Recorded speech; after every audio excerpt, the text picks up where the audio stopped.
Hello everyone, I'm Xingning, and today's video I'll be talking a little bit more about how to prepare for A-levels, exam strategies, staying motivated, and also sharing with you guys some free notes that I think would be useful for you if you're taking your A-levels. As you guys know, A-levels is a very important exam for JC students because the grades for your A-levels determines where you would go in uni, and so it's a pretty major exam with a lot of things being covered, and it can be a really stressful and long drawn battle. So today's video, I'll be talking a little bit more about things that you should know so that you can gear up for this important exam. This is a part 2 of a JC related HTHT. So if you haven't checked out part 1 where I talked about JC school life in general, you should definitely check it out. The link will be in the description box and also on the video on top now. Also, as usual, all the timestamps to whatever I'll be talking about will be in the description box. If you feel like skipping around to the topic that you're more interested in, feel free to do so. All the links to all the resources will be also in the description box.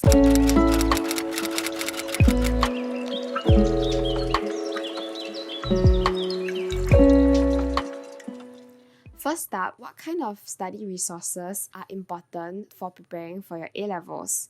I would say there are 3 main revision materials that are very important in every single A-level candidate. That would be the topical practices, the school prelim papers, and your 10-year series. So first up, the topical revision booklets. The topical revision booklets, in my experience, my school actually provided a lot of topical revision booklets and revision materials. So chances are you don't have to really pay extra money to buy it from external publishers because very likely you can buy it from your own school. If we're gonna look at how studying for A-level will be like in a bird's eye view, during JC1 and maybe the first half of JC2, mostly the revision will be using the topical revision booklets. This is because you need to set like a firm foundation of every single topic so that later on you can practice using full papers and you can focus more on time management when you practice school papers and the 10-year series later on. But as you guys may know, right, the A-level content is really very heavy. That means that, right, your topical revision has to start very early. It is very important to start your revision early. Here are some screenshots of the revision schedule that the physics department in my school actually sent out. We recommend doing like 3 or 4 physics questions every single day from the topical revision booklets. This is another screenshot from the chem department during our May holiday, which is something like June holiday, just that it got pushed forward due to COVID-19. But in all honesty, I clearly did not keep up with that because I was way too busy trying to like learn the new topics that were being taught in J2 and also with like all the other commitments as well. I didn't follow exactly. That being said though, my point is it is really quite important to set aside time every week to go and do some revision for the different subjects that you are taking. Now let's move on to school prelim papers and 10-year series. So for school prelim papers, right, they're typically questions being set by your own school or other JCs in Singapore. And chances are your school will be sending you guys all these prelim papers. So again, don't need to buy. The school prelim papers are usually a lot harder than the 10-year series, likely gonna be a lot harder than your actual A-level paper that you're going to be taking. And this also applies to all the school exams that you're gonna be taking through this year. Schools tend to design questions that are a lot harder than the actual A-level in order to train you to be like very good at the subject. In my experience, I wasn't very good at the subject from the start. So actually, I focused more on the 10-year series, say like after the mid-year exams rather than the prelim papers. Anyways, not like I can do all the school prelim papers. When you're practicing school prelim exam papers, I would say take it with a pinch of salt. Don't get too discouraged if you are struggling with the school prelim papers, and also make sure to check again the answer key with your own school tutors to see whether your tutor agrees with that particular school's answer key. Generally for like science and math subjects, it should be quite okay. but the differences may be a little bit bigger for like art subjects or like GP, for example. That being said, school prelim papers are still really good for exposure, so you should definitely practice more school prelim papers. Okay, this is a very important tip, so listen up. Don't take the model solutions that comes with the 10-year series wholesale, because a lot of times the answers are pretty inaccurate. I'm not really sure how like the 10-year series work for like art subjects because I was a science stream student, but I know that for science A-level papers, for open-ended questions, they're very picky about keywords that you have. Unfortunately, the people who are designing these model solutions for this 10-year series don't exactly have a very good understanding of what the latest requirements of the keywords are. So right, to study smart, please refer to the answer key that your school provide, or an answer key that is reliable instead of using the answer key that you bought. For physics students, the physics department in my school recommended us to use this particular website, which will also be linked in the description box, where this particular tutor from another JC actually made his own answer keys and made it online for all the A-level students in Singapore to access. However, I would say the answer key that is provided by the publisher is very good in like giving hints. So for example, right, they have like that part that says exam tips. So if you have problems solving that question and you want to get like a hint, you can go and take a look at the exam tip. Try not to look at the answer key and see whether you can solve it on your own. To conclude this first segment, start early with your topical revision. Take school prelim papers with a pinch of salt and don't take the 10-year series answer key wholesale. The examples that I mentioned above are more like science related, but it also applies to art subjects as well. You really have to start your revision early, even for your art subjects. For example, the art subject that I took was China Studies in Chinese, CSC, and I really wished that I started my revision earlier for CSC by like starting to do out the essay outlines for each topic earlier instead of like rushing it near the exam, because that was really stressful. Speaking of which, I will be sharing my China Studies notes with everyone, because I know that it is a super niche subject and it's very hard to find like resources. So hopefully my notes can be of some kind of use to you. However, disclaimer, because I'm the 2020 batch, because of the pandemic and home-based learning, some topics were taken out for my year. So for your year, there may be additional topics tested, so just take note of that. The link to the notes will be in the description box, so go and check them out.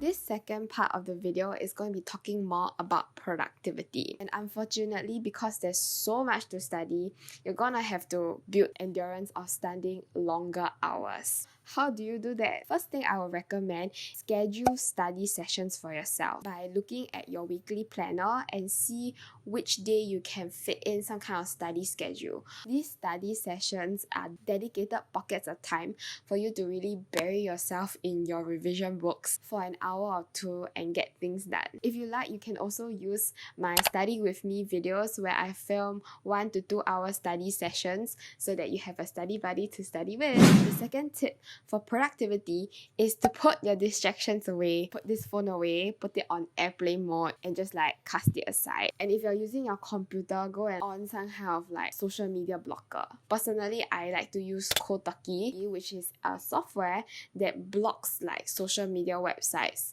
if I know that at that point of time I'm super distracted and I have no self-control. Third thing is to make to-do lists. And to have effective to-do lists, you need to have specific tasks. So a bad to-do list would be like, study organic chem today. A better way to make your to-do list is to be super specific. Practice carbonyl compound questions. And another thing about these to-do lists is split up your workload into smaller chunks. For me, right, I like to do that because, right, if you split it up to like smaller chunks, you'll get like more boxes in total, right? Each box will take like a shorter amount of time to complete. You get to tick boxes more regularly. Then I'll feel very good about myself.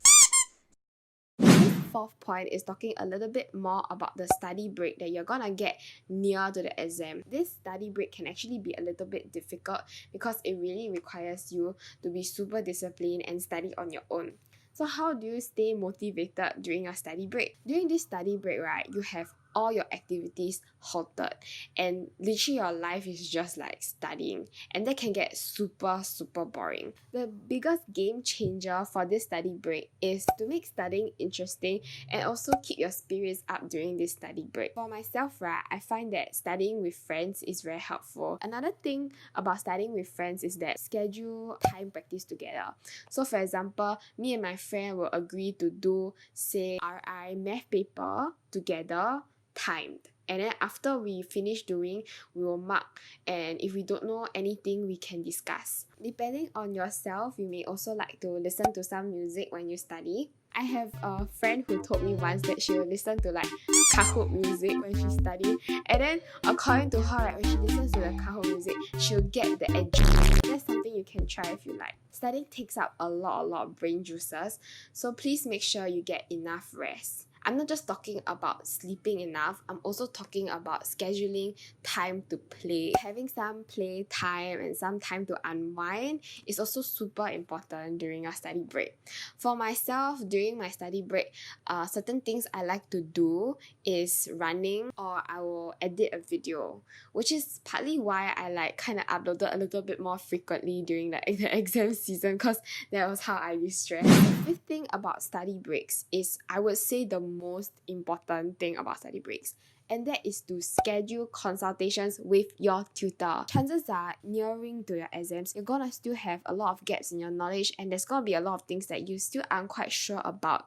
So you're gonna need your tutor's help or your friend's help on this. So how do you make sure you can have effective and good consultations? Tip 1 is to actually book your tutors early. This is because nearer to the exam, everyone will start to book consultations with their tutors. Go and book them early to make sure that you have a suitable timing with your tutor to go through the questions that you're not sure of. The second thing about consultations is that you should come prepared by like attempting questions, be it from school papers or your topical revision booklets. Mark out and like flag out if you have any point that you're not quite sure of. Why is my answer wrong, or why is this correct? What I like to do is that after tagging, I will actually write down the question that I have like on the paper. During the consultation, I'll also take notes, so if the tutor says anything or like makes any kind of comment, I'll quickly write it down, because I'll forget about what the tutor said, or maybe the consultation will be super long and then like they'll just like slip my mind. These consultations are really good motivating force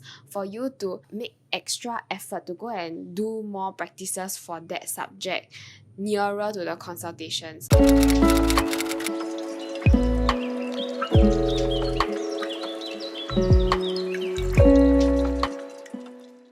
Third segment of preparation for A-levels is talking specifically about being exam smart. First tip is to have a packing list. Exam is so important, so as much as possible, try not to mess anything up during the exam and make sure that you have everything that you need on the exam date.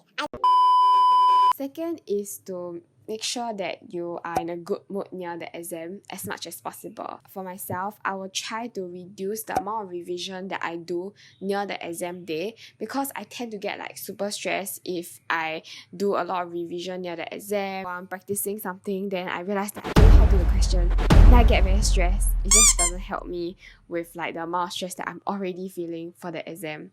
So if that's the case for you, you should try and cut down the revision nearer to the exam date. Which brings me to my next point, which is cheat sheets. Nearer to the exam, right, it's super important that you consolidate and summarize all the content into like a nice, neat cheat sheet. For some reason, right, during the exam, my brain power like magically nothing goes into my brain. It's like a brick like that, not a sponge anymore. A cheat sheet should have definitions, commonly tested open-ended questions, some formulas that you have to know. And for art subjects, it will be all in point form, the main points of arguments, and maybe some of the important stats that you have to know. As for the cheat sheets that I use during A-levels, I will be sharing them in the description box so you can go and check them out if you're interested. To conclude this video, the A-level exam season can be a pretty stressful and challenging one, but it's also a season in our academic journey that will really mold us into stronger characters. For myself, right, as I mentioned in the previous video, I had a really bad dip from however I was performing to the point that was nearer to my A-levels. I told myself that it is okay even if my grades aren't super excellent, but I promised myself that I wouldn't want to give up all the way to the exam day. I want to go into the exam room knowing that I have done my best. So all the best to everyone taking their A-levels. I hope this video was helpful to you in some way. That is it for today's video. Thanks for watching and bye bye.